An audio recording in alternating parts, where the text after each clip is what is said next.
భారత రాజకీయ ధృవతార మన ప్రియతమ నేత నారా చంద్రబాబు నాయుడు గారికి నిందలు అపనిందలు దాడులు ఎదురుదాడుల మధ్య ఎదిగి యువగలమై నవగలమై జనబలంతో సాగుతున్న మన నేత యువనేత నారా లోకేష్ గారికి వేదికపై ఉన్నటువంటి అతిరథ మహారథులకు సభా ప్రాంగణంలో ఉన్నటువంటి అతిథులకు గ్రామాల నుంచి గడపల నుంచి తండాల నుంచి తాలూకాల నుంచి హైవేల నుంచి బైపాసుల నుంచి వివిధ రాష్ట్రాల నుంచి వివిధ దేశాల నుంచి పసుపు జెండాలతో పయనమై వచ్చినటువంటి తెలుగుదేశం పార్టీ కుటుంబ సభ్యులకు పత్రికా విలేకరులకు మీడియా ప్రతినిధులకు సోషల్ మీడియా సోదరులకు నమస్కారాలు.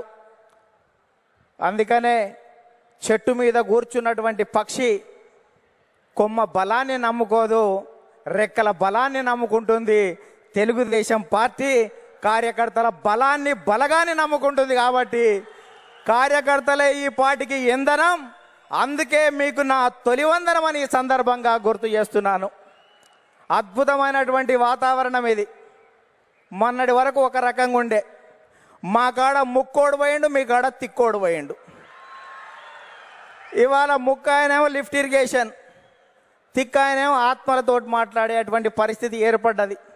ఈ సమయంలో జనం కోసం, జాతి కోసం, పేదల కోసం, బీదల కోసం మహానాడు ఏర్పాటు చేసుకొని అధికారంలో ఉంటే ప్రజలకు చేయవలసిన దాని గురించి, ప్రతిపక్షంలో ఉంటే ప్రజా సమస్యల మీద మాట్లాడేటువంటి ఈ మహానాడు వేదికపై, ఈ మహత్తరమైన వేదికపై తెలుగు జాతి విశ్వఖ్యాతి అనేటువంటి అంశం మీద ఈ తీర్మానాన్ని బలపరిచే అవకాశం ఇచ్చిన బాబు గారికి ధన్యవాదాలు. సోదరులారా, స్వర్గీయ నందమూరి తారక రామారావు గారి మనందరి ఆరాధ్య దైవం, తెలుగువాడి ఆత్మగౌరవానికి ప్రతీక, నమ్మిన సిద్ధాంతాల కోసం మడమ తిప్పని యోధుడు, ఎందరికో రాజకీయ జన్మనిచ్చిన కారణ జన్మడు, సినీ వినీలాకాశంలో రారాజుగా వెలుగుతున్నటువంటి సమయంలో రాష్ట్రంలో కేంద్రంలో ఉన్నటువంటి పరిస్థితి చూసి ఢిల్లీ పురవీధుల్లో దిగజారుతున్న తెలుగువాడి ఆత్మగౌరవాన్ని పరిరక్షించాలని, తెలుగువాడి ఆత్మగౌరవం అంగట్లో అమ్మే సరుకు కాదని నిరూపించాలని, గాఢాంధకారంలో ఉన్న తెలుగు జాతికి వెలుగులు ప్రసాదించాలని, రాష్ట్రంలో ఉన్నటువంటి ఆర్థిక అసమానతలు, సాంఘిక దురాచారాలు, ఇవాళ నిరుద్యోగం, నిరక్షరాస్యత ఇటువంటివి పారదోలాలని, పేదల కోసం, బీదల కోసం, బడుగు జనం కోసం, పల్లె ప్రజల కోసం, అణగారిన జనాల అభివృద్ధి కోసం ఆదర్శవంతమైనటువంటి విధానాల ద్వారా తెలుగుదేశం పార్టీకి శ్రీకారం చుట్టాడు అని ఈ సందర్భంగా గుర్తు చేస్తున్నా. అందుకనే తెలుగుదేశం పార్టీ ఆవిర్భావం తర్వాత రాష్ట్ర రాజకీయాల్లో పెను సంచలనం చంపింది. 9 నెలల్లోనే ఇవాళ అధికారంలోకి వచ్చినటువంటి చరిత్ర మనది. భారతదేశ రాజకీయాల్లో సంచలనాలు సృష్టించినటువంటి చరిత్ర మనది. ఒక ప్రాంతీయ పార్టీగా ఉండి భారత పార్లమెంట్లో ప్రతిపక్ష స్థాయిలో కూడా ఉండగలమని నిరూపించినటువంటి చరిత్ర మనది. భారత ప్రధానమంత్రులు, రాష్ట్రపతుల ఎన్నికలో కూడా ప్రధానమైన భూమిక పోషించినటువంటి చరిత్ర తెలుగుదేశం పార్టీ. అందుకనే తెలుగుదేశం పార్టీ ఆవిర్భావం తర్వాత గ్రామాలకు మౌలిక సౌకర్యాలు అందాయి, ప్రజలకు సంక్షేమ ఫలాలు అందాయి, ప్రజలకు రాజకీయ చైతన్యం వచ్చింది, బలహీన వర్గాలకు రాజకీయ జీవితం వచ్చింది అని ఈ సందర్భంగా గుర్తు చేస్తున్నా. సామాజిక మార్పులకు స్వాగతం పలికాం, ఆర్థిక అభివృద్ధికి అందలం వేశాం, నిమ్న జాతర ఉద్ధరణ కోసం, బడుగు జన ఉద్ధరణ కోసం బాటలు వేశాము అని సందర్భంగా గుర్తు చేస్తున్నాను.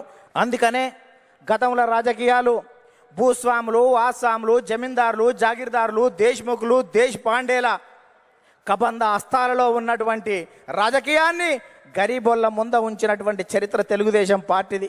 కమ్మరి, కుమ్మరి, జాగలి, మంగలి, ఎరకలి, మాల, మాదిగ, వడ్డెర, బలిజ, లంబాడ, కోయ, ముదిరాజ, పెరిక, మేరు, కాపు, వైశ్య, యాదవ నేత, గీత, కార్మిక, కర్షక, బడుగు బలహీన వర్గాల బిడ్డల చేతులకు ఈ రాజకీయ అవకాశాన్ని తీసుకొచ్చినటువంటి చరిత్ర తెలుగుదేశం పార్టీది అని సందర్భంగా గుర్తు చేస్తున్నా. అందుకనే స్వర్గీయ నందమూరి తారక రామారావు గారు 2 రూపాయల కిలో బియ్యం పెట్టాడు. ఆ రోజు ఉన్నటువంటి తినేవాడికి తిండి, ఉండడానికి ఇల్లు, కట్టుకోవడానికి బట్టలు ఉండాలని 2 రూపాయల కిలో బియ్యం పెడితే 30 సంవత్సరాల క్రితం, 40 సంవత్సరాల క్రితం తెలుగుదేశం పార్టీ పెడితే ఈ దేశంలో ఆహారత భద్రత చట్టం మనం పెట్టిన దానికి 20 సంవత్సరాల తర్వాత ఆహారత భద్రత చట్టం వచ్చింది. అంటే తెలుగుదేశం పార్టీ ఒక నిర్ణయం చేస్తే ఈ దేశం వివిధ రాష్ట్రాలు 20 సంవత్సరాల తర్వాత ముందు చూపుతో చేస్తున్నటువంటి పరిస్థితి ఉంది. మనం మహిళలకు ఆస్తి హక్కు 30 సంవత్సరాల క్రితం ఇస్తే భారత పార్లమెంటులో మనం నిబంధన పెట్టిన తర్వాత 15-20 సంవత్సరాల తర్వాత కూడా భారత పార్లమెంట్లో పెట్టేటువంటి పరిస్థితి ఉంది. అందుకనే ఈ దేశంలో ప్రతి చట్టం కూడా తెలుగుదేశం పార్టీ ముందు చూపుతోటి విజన్ 20 తోటి ముందుకు పోతున్నటువంటి పరిస్థితి ఉంది. అందుకనే స్వర్గీయ నందమూరి తారక రామారావు గారు తర్వాత మన ప్రియతమ నేత నారా చంద్రబాబు నాయుడు గారు అధికారంలోకి వచ్చిన తర్వాత రామన్న రూపుదిద్దినటువంటి ఈ పార్టీని చంద్రన్న తీర్చిదిద్దాడు. అందుకనే విద్యకు ప్రాధాన్యత ఇవ్వాలనే ఉద్దేశంతో ఇవాళ సమైక్య రాష్ట్రంలో 23,000 పాఠశాలలు, 1,047 ఉర్దూ పాఠశాలలు, 40 రెసిడెన్షియల్ పాఠశాలలు, 4,352 అప్పర్ ప్రైమరీ స్కూళ్ళు, 906 ప్రైవేట్ జూనియర్ కళాశాలలు, 362 ప్రభుత్వ జూనియర్ కళాశాలలు, 131 ఇన్సెంటివ్ జూనియర్ కళాశాలలు, 1,295 డిగ్రీ కళాశాలలు, 275 బీఈడి, 276 ఎంసీఏ, 206 ఎంబీఏ, 188 ఇంజనీరింగ్ కాలేజీలు, ఇవాళ 26 మెడికల్ కాలేజీలు, 24 ఫిజియోథెరపీ కాలేజీలు ఏర్పాటు చేసి, 31 నర్సింగ్ కాలేజీలు ఏర్పాటు చేసి, 31 ఫార్మసీ కాలేజీలు ఏర్పాటు చేసి ఇవాళ 1,60,000 టీచర్ పోస్టు భర్తీలు చేసి, 60,000 విద్యా వాలంటీర్ల నియామకం చేసి, కిలోమీటర్కి ఒక ప్రాథమిక పాఠశాల, 3 కిలోమీటర్లకు ఒక ఉన్నత పాఠశాల, మండలానికి ఒక జూనియర్ కళాశాల, రెవెన్యూ డివిజన్కి ఒక ఇంజనీరింగ్ కళాశాల, జిల్లాకు ఒక మెడికల్ కాలేజీ ఏర్పాటు చేసి 17% అక్షర శాతాన్ని పెంచి ప్రపంచవ్యాప్తంగా వస్తున్న